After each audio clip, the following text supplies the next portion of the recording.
Angelo, je me trouve avec la capitaine de l'AD Montpellier, Romane Berniès. Bon, Romane, c'était un match où vous avez été clairement dominé dans tous les secteurs d'entrée. Qu'est-ce que vous retenez de cette partie? Compliqué là, ouais, non, il n'y a pas grand chose à dire, je pense. Villeneuve a vraiment fait une démonstration ce soir. Dans tous les compartiments du jeu, on a été battus dans l'intensité, au rebond. Elles ont mis les shoots qu'il fallait. Ouais, on n'a pas. Pour nous, si on voulait renverser une équipe comme ça, il fallait vraiment dans l'intensité, qu'on soit irréprochable, qu'on aille chercher des ballons, qu'on soit chiante, qu'on ait un peu de réussite aussi. Forcément, c'était pas le cas ce soir. Donc, ouais, on prend une belle pilule là ce soir. Donc voilà, ça fait chier. Mais bon, il y a un match retour, il va falloir. Au minimum qu'on montre à notre visage parce que voilà, c'est un peu frustrant de ne pas s'être battu avec les armes qu'on peut avoir. Justement, on se projette dimanche, 31 points à remonter. Est-ce que ça paraît impossible? Quelles sont les intentions des Latoises? Est-ce qu'on peut prétendre à une qualification historique? Parce que je pense que ça n'a jamais été fait de remonter autant de points. Ouais, je pense pas non plus. Après, quand on met un pied sur le terrain, forcément qu'on y croit, sinon ça sert à rien. On va rester à la maison, puis on enverra le centre de formation. Non, j'ai pas envie de faire ça. Il faut qu'on se batte jusqu'à la fin, au moins pour nous-mêmes, pour le club, pour tous les gens qui nous ont soutenus, pour tout ce qui nous est arrivé. Mais déjà pour nous, entre guillemets. Donc moi, j'ai envie qu'on aille là-bas et j'ai envie de dire, on n'a vraiment rien à perdre. Hein, donc se donner, voilà, juste prendre du plaisir, ce serait peut-être notre dernier match, ce qu'il fait ensemble et vraiment voilà, mettre de l'énergie, quoi. Je pense que ce soir, on a été dominé là-dessus et au moins si on a un truc qu'on peut contrôler, c'est mettre cette énergie-là dimanche là-bas. Donc après, advienne que pourra, ça reste un match de basket, même si on sait que ce sera très compliqué. Mais voilà, y mettre du cœur et qu'on n'ait rien à regretter. Merci beaucoup Romane, bonne récupération à dimanche. Merci. Rachid. Merci. Bravo déjà pour cette prestation, bravo à vos joueuses. C'est une performance, alors autant offensivement que défensivement, quasiment parfaite. Ouais, on savait que de toute façon ça passerait par là. J'avais cette certitude depuis un certain temps qu'on était assez solide en défense. Les deux matchs contre Angers m'ont montré le contraire, donc on a remis l'accent un petit peu dans le travail défensif ces derniers jours pour pouvoir revenir un petit peu dans nos standards. Et c'est vrai qu'en moyenne on encaisse 64 points sur la saison régulière, donc on voulait retrouver certaines valeurs et cette vertu-là. Offensivement, je sais que voilà, on a des joueuses qui ont du talent, on est capable de trouver les solutions, on est capable de lire les situations, donc j'ai pas trop d'inquiétude. Mais défensivement, c'était important d'eux, surtout à l'extérieur, quand là, on ne pouvait pas imaginer, parce que j'ai pas de boule de cristal, mais imaginer qu'on allait être aussi à droit ce soir. Ouais. Donc c'est de bon augure pour le match 2, qu'il va falloir qu'on joue quand même avec du sérieux. Ouais, justement, pas pour se qualifier, en tout cas, oui, mais surtout pour préparer la suite. Oui. Ouais, justement, ce match 2, comment vous allez l'aborder? Parce que 31 points d'avance, la qualification est déjà quasiment faite. Dans quel état d'esprit, qu'est-ce que vous allez dire à vos joueuses pour préparer ce match 2? Toujours avec la même ambition. On sait que là, il y a encore plein de détails sur lesquels on a été un peu naïf, des fautes à donner, alors que on n'est pas dans le malus. J'ai envie de vous dire, on a laissé des lay-ups, on a laissé beaucoup de rebonds offensifs en première mi-temps. Donc il y a plein de choses qui semblent être des détails qui aujourd'hui n'ont pas pesé, mais qui peuvent peser sur la suite de la compétition. Donc on va vouloir là monter en compétence dans ce souci du détail. Voilà, et moi je pense que ça va être important que les filles elles restent. Bon, après je connais l'état d'esprit de mes joueuses.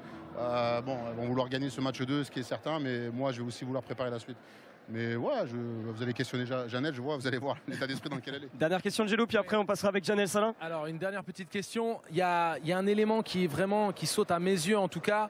Je vois une joueuse comme Zelous qui, à titre individuel, ce soir n'était pas vraiment dans son assiette, elle n'a pas réussi à trouver de l'adresse, mais elle a donné énormément d'efforts et d'abnégation défensive. Mais on voit qu'elle joue ce rôle de catalyseur un petit peu, où elle drive les joueuses, elle est toujours dans leurs oreilles à distiller les bons conseils. À quel point est-ce qu'elle est importante désormais que Kennedy Burke est parti? Déjà, je rebondis sur ce que j'ai dit en présentation de ce match-là.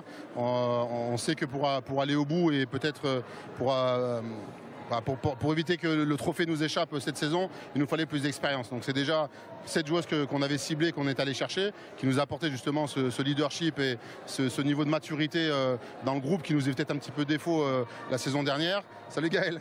Et aujourd'hui, bon, si tu veux, elle avait déjà un costume XXL.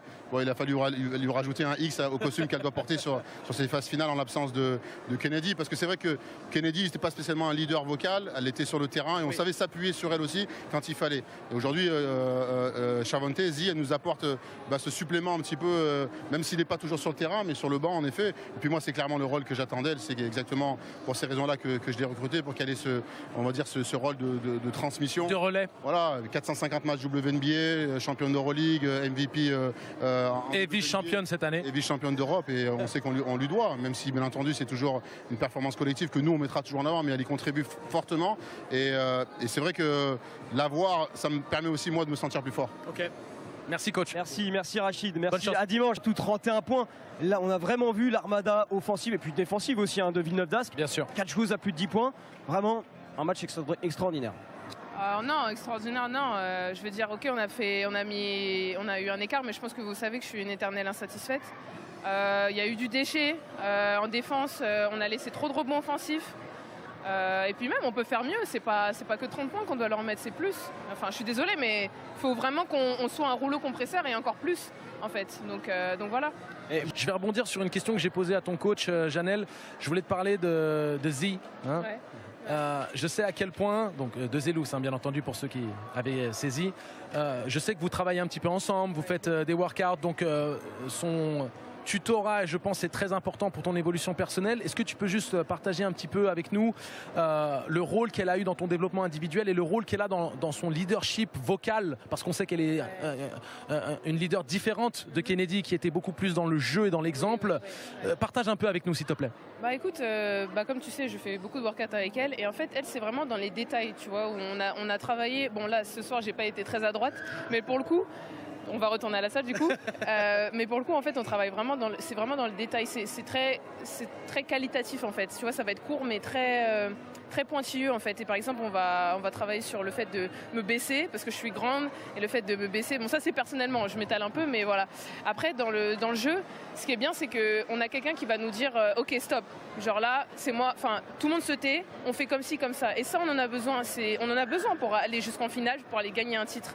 Et ça, c'est super parce que c'est quelque chose qu'on n'avait pas forcément l'année dernière. Et elle impose ce respect aussi. Exactement, en fait. Elle le montre par ses actions aussi. Et ça nous fait du bien. Et sa bienveillance, j'ai envie de dire. Ouais. Et puis, je soutiens ce que tu as dit. C'est vrai que toi, avec ton grand gabarit, il faut baisser un petit peu tout ça. Et puis, dribbler sous les genoux, dribbler sous les hanches. Hein. Bon, Mélissa, tu nous écoutes. Hein. Donc voilà, mais c'est vraiment très encourageant. On est vraiment ravis de votre parcours. Déjà, félicitations pour ce parcours exceptionnel en Euroleague. Est-ce que ce ne serait pas une saison inachevée si Villeneuve d'Ascq ne terminait pas avec le trophée entre les mains au final? Eh on va l'achever correctement avec le trophée, justement. C'est tout ce qu'on vous souhaite, bien entendu, et qu'on souhaite à tout le monde. Janelle, merci beaucoup pour ton temps et puis bon retour.